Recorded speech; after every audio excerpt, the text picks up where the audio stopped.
Hello everyone, for Channel 6 TV Community Focus, I'm Dennis George, and coming up next Sunday, February 28th, something that's been around for a long time.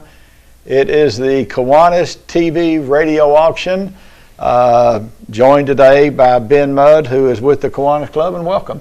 Thank you very much, sir. Okay. All right, from what I understand, you will start on Sunday at 1 o'clock. Yes, it will sir. be broadcast live on Channel 6 TV, or if you're not in front of your TV, they can stream it at channel6tv.com. That is correct. And it'll also be heard live on WLSK. Is that got it? That is correct. And we'll be at the Farmers Bank Annex. In the Annex building? Yeah. So okay. If people want to come down and view the items, they can do that. You were saying before that the items are still rolling in. How many items do you expect to have? Last year we had over 150. Probably have about that many this year. As of today, I've listed on our Facebook page. We only have 30 items there, but everybody waits till the last minute, so they'll be rolling in. I'm confident that we'll have at least 150 items like we did last year. All right, it happens every year. Let's talk a little bit about Kiwanis, who you are, your history in Lebanon, because you've got notes. I mean, obviously you don't go back to the days of J.T. Whitlock and Conrail Bannister and Theo Walker. Don't go back quite that far. Okay, but talk about Kiwanis, first of all, who you are, where you meet, and first of all, I guess you can give a recruiting solicitation if people want to join. Sure. First of all. So, Kiwanis international organization. We have clubs in 80 countries across the world. The motto of Kiwanis International is serving the children of the world. As a club, we participate in anything that the international organization does. Most recently, they've had a push towards a project called the Eliminate Project. So we joined up with UNICEF to try to eliminate maternal and neonatal tetanus in some countries. They raised over $110 million to go towards that project, and we have successfully eliminated that in 21 countries. So before that, there was about 49,000 women and children that died each year from that. So, and we as a club sponsor that. That's what we do on an international level. Locally, we support any and all youth activities. Specifically, we have teamed up with 4-H to sponsor the 4-H speech contest, so we provide all the ribbons and awards for that now. You were pretty good back in speech in your day, I think. The best I remember. Go ahead and talk about it. I had a good one, yes, sir. It was Can't Kiss a Lot was the name of that speech, I believe. Let's see, I know you were in the regionals at E-Town and qualified for state, is that right? I think I won that year, yeah. All right, state, you won at state? I did. Okay, see, some things are in my mind. Okay, I don't know if that's so good or bad. When they came to us, I couldn't say no to that one. I had to support it. We do the costume contest at Halloween in the Park, sponsor that event. This past year, we were approached with sponsorship for the Lebanon Elementary School Summer Reading Program. We're a major sponsor in that event. Give over $1,000 a year for youth sports. We do scholarships for high school seniors. We'll give 2 of those away. We also sponsor Junior Miss. We recently have started the Key Club at the high school, which is kind of like a junior Kiwanis club. All right, I'm familiar over in Bardstown, and I think that it's real big over there. And I would say years ago there was a Key Club in town. There was. So you're trying to, basically it's a junior varsity getting people involved in things, but hopefully as they get older maybe join a local Kiwanis club. Is that the purpose? It is, and it gives, it's just another tool that high school students can use to develop their leadership skills and just try to become better leaders for tomorrow. So we're really excited to get that going again. Emily Veach is the teacher sponsor. They're doing good. I think this is their 2nd year, so we're looking forward to continue to work with them. Hopefully some of those members will be with us on Sunday to help us out with the auction. And then we also sponsor project graduation, and from time to time we get special requests. We got a request from the Caring Place this past year, so people come to us all the time with random requests, and if it helps kiddos, then we do our best to help them out. And this radio TV auction is one of your primary fundraisers? It is. We have a second fundraiser that we do, but this is by far the biggest one that we do. And I really want to stress to folks that are watching that all the funds raised from this will go to those things that I mentioned in Marion County. So we do those international things, but all the funds that our club donates to that comes from contributions from our members.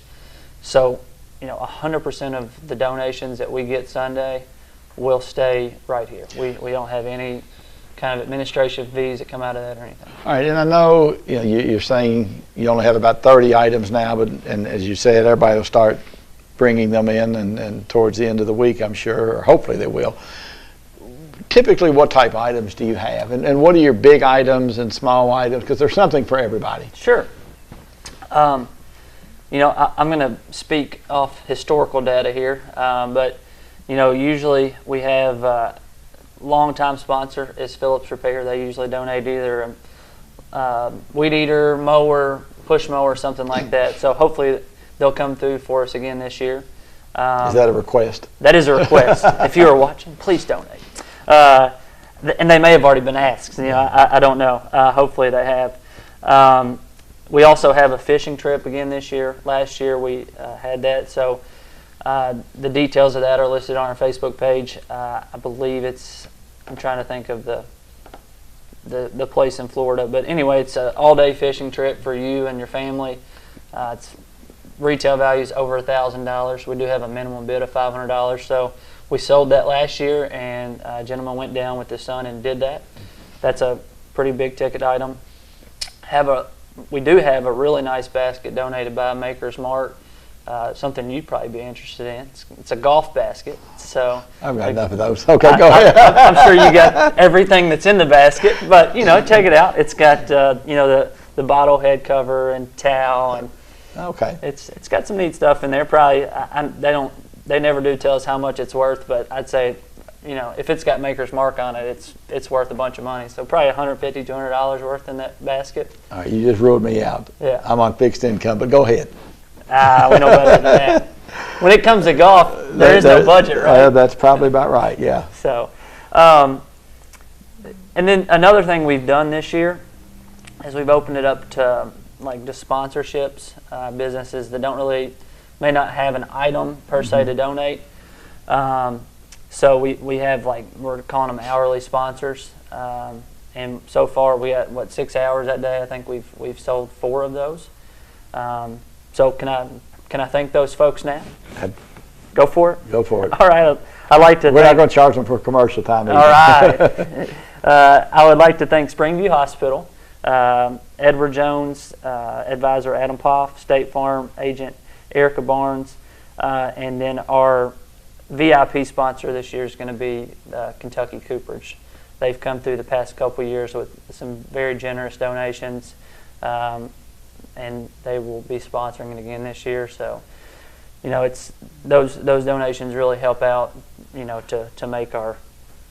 Well, I guess Springview can't give you free surgery, or Erica can't give you free insurance, and Adam.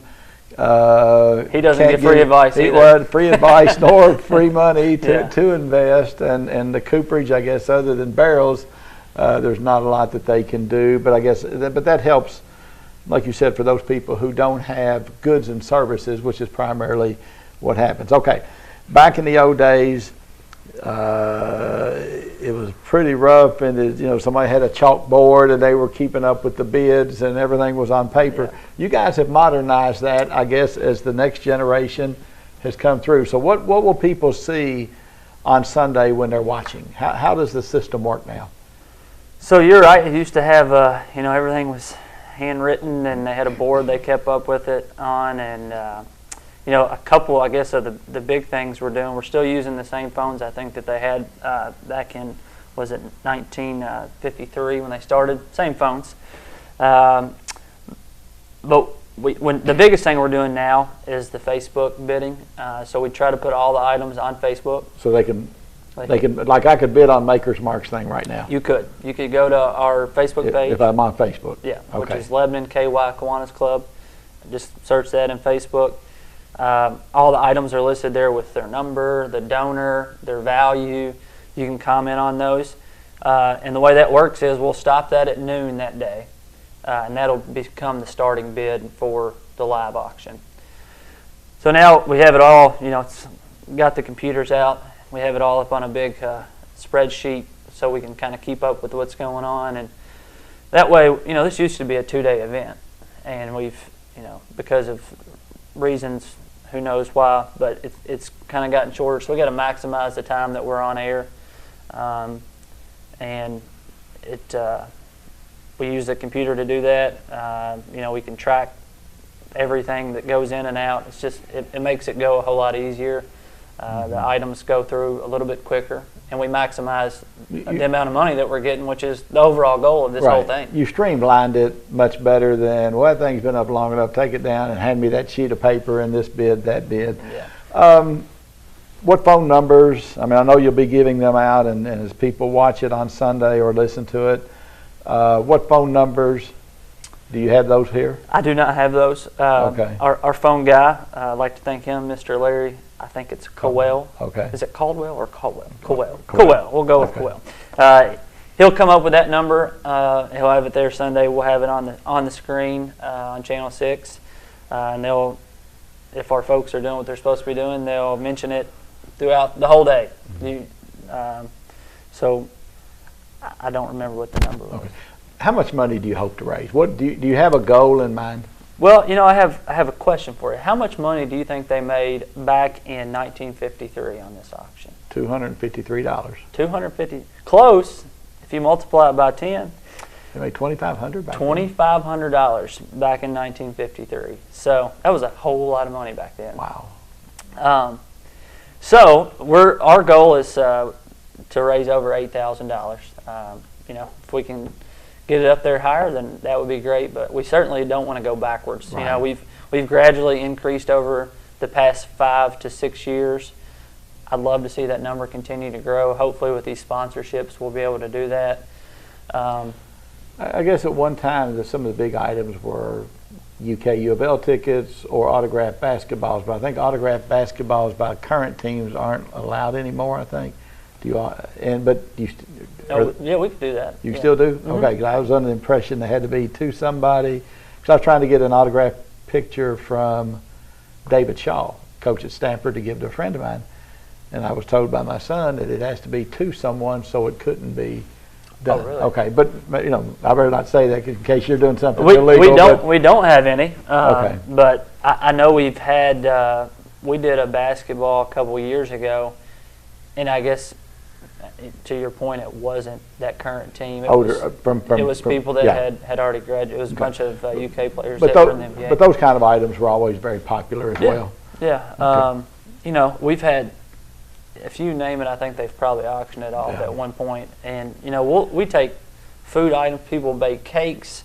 Those are some of our biggest sellers, really, because you can't put a value on a homemade Italian cream cake. So people get in these bidding wars, and it's great for us, great for kids. I remember back in the day, people would call and offer bid $50 to get JT off the radio. Yeah. Obviously, to put on something like this, your media sponsors have to be thanked, because absolutely, it's a big. You couldn't put it on without the TV people or the radio people. If you want to talk about that for a minute. Absolutely. The radio station and Channel 6 both. Wow. They're giving up a day of their airtime, or half a day for us to put on this auction. We couldn't do it without them. It would be impossible. So both folks have been a sponsor of this event for years, and I'm not sure when Channel 6 joined in. As soon as Gary got here, I'm sure. I don't remember what year that was, but I know it was heck, I was a kid, so that was a Fairly fairly long time ago. You're still a kid. Well, Very long maybe, ago, but you know. at least I'd say 20 years ago anyway. So, yeah, I mean, huge thanks to them, or to you guys and the radio station as well. Okay. All right, once again, it's the Kiwanis TV radio auction this Sunday, February 28th. Starts at 1 o'clock, goes until 7 or until all items are sold. They want you, we don't have any phone numbers for you now, but if you'll watch and or listen, they want you to call often, bid early, and bid often with all kind of items. And again, it all comes back, the money they raise comes back to those here in Marion County. Any final words? Have we covered it all? Yeah, just encourage folks to check out our Facebook page and go ahead and start bidding on those items. All right, Lebanon KY Kiwanis Club. Okay, and it's Kiwanis. Is that pretty good? It. Okay, I'm yes, a little sir. smarter than we look sometimes. You know, again, bid and help the people in the community.